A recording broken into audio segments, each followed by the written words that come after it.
Tenho o prazer de receber aqui na nossa sala de visitas o Dr. Fábio, que vai falar conosco sobre sono, a Semana Mundial do Sono. Obrigado pela presença aqui conosco. Eu que agradeço. Vamos falar um pouquinho aí da Semana do Sono. Pois é, vamos explicar para o nosso público o que é a Semana do Sono. É a Semana Mundial do Sono. É a Semana Mundial do Sono. O Brasil já é contemplado aí nos últimos 7 anos, pelo menos, da Semana Mundial do Sono, pela Associação Brasileira de Sono, que a gente representa aqui pela Associação Catarinense de Sono. O senhor é presidente? Eu sou presidente da Catarinense. Associação Catarinense de Sono, Isso, né? de sono.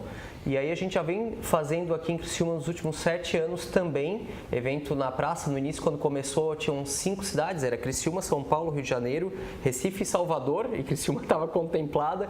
Hoje tem 56 cidades e está cada vez mais tendo adesão. As sociedades de cada região, né, de sono estão crescendo muito, por ser uma especialidade mais nova, diferente da pneumologia, cardiologia, que já existe há tanto tempo. As sociedades de sono têm há 50 anos, 60 anos. Certo. Pois é, porque uma das maiores preocupações de todos, né, é envelhecer. A preocupação é com o futuro, né? As pessoas estão hoje, como é que eu vou envelhecer, né? E esse ano a campanha é focada nisso, né? É focada nisso, é dormir bem, é envelhecer com saúde. Esse é o slogan mesmo do tema, né? O tema mundial. E a gente quer focar na Praça Nereu Ramos, vai estar aberto para todo mundo, das 9 ao meio-dia amanhã. A gente faz o convite, mas o grande enfoque nesse ano vai ser mais em relação ao idoso. Por que o idoso? Porque a prevalência de distúrbios do sono já é gigantesca, mas no idoso é maior ainda.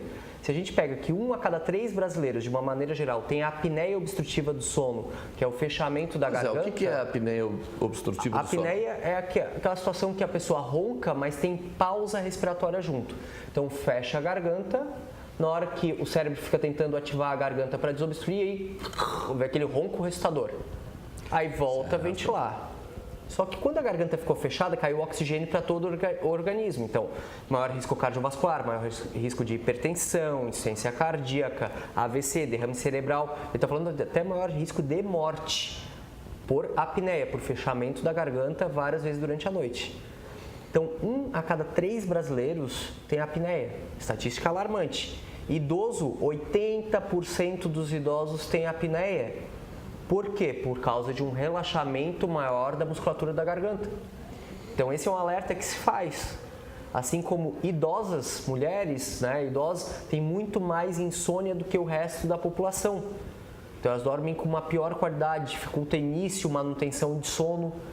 Além de idoso, é muito mais polifarmácia, usa muito mais medicação para muita coisa, para outras doenças. Então a gente está com maior enfoque em idoso, mas os questionários vão ser aplicados na Praça Nereu Ramos para toda a população.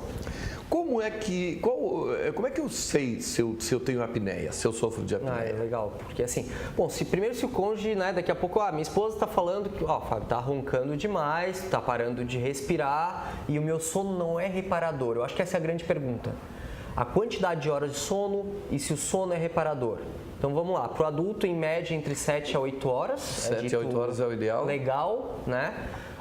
Claro que tem pessoas que são dormidores curtos, dormem pouco e acorda bom dia sol e maravilha, ela não tem distúrbio do sono.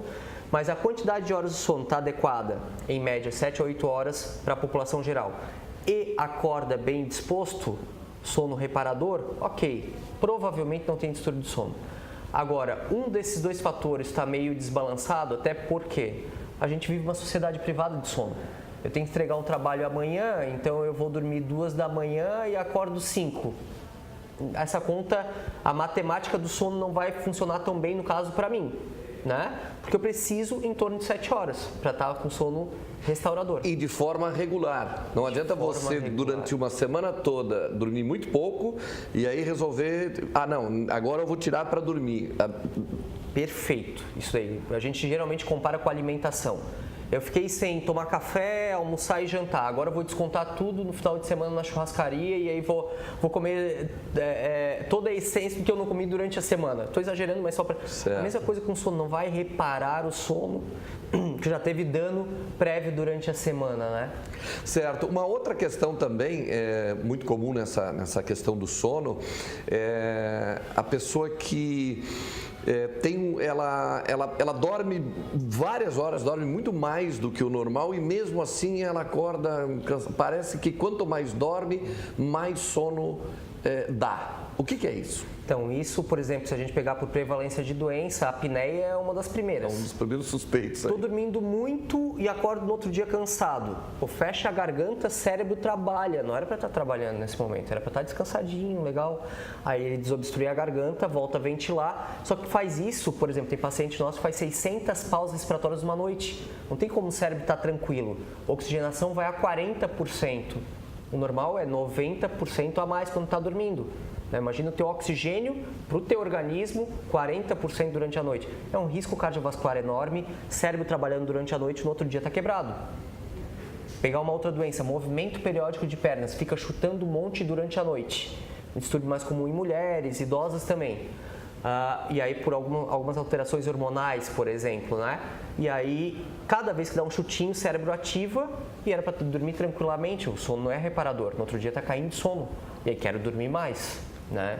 Então, o sono não é reparador, é o primeiro alerta. Deve ser investigado por polissonografia, pelo exame do sono. Certo. Esse exame do sono, como é que ele é feito? Eu tenho mais, pelo menos eu não quero esquecer de duas questões. Nesse horário que nós estamos, daqui a pouco tem gente que vai tirar aquele cochilo, a sesta.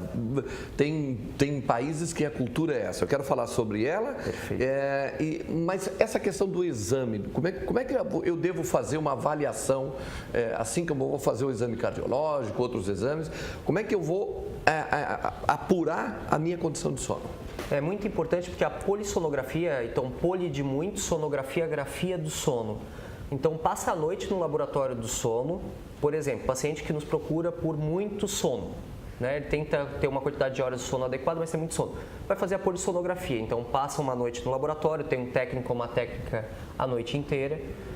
Vai colocar eletrodos, então, por exemplo, eletroencefalograma para ver estágios do sono, estágio 1, 2, 3 e REM, sensor de fluxo perto do nariz e da boca para ver está ventilando ou não, está tendo apneia ou não, oxímetro para ver a oxigenação. Então, tem vários sensores para avaliar um check-up do sono, vamos dizer assim, né?